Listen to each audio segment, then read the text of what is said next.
Hello and welcome to the second session of our unusual parenting episode, Chocolate Parenting.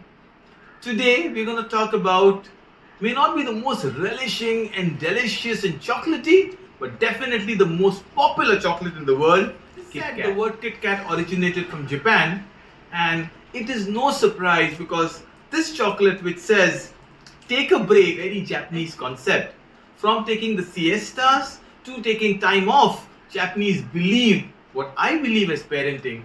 All of us need a little bit. What Kit Kat symbolizes is you are a parent, yes, but that also belongs a life that you own. I just finished reading a book called Lessons in Chemistry. What an amazing book!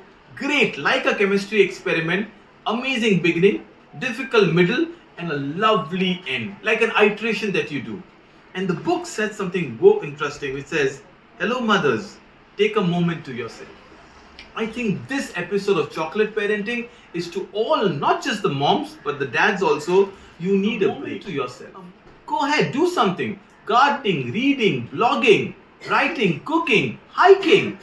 Just you and yourself.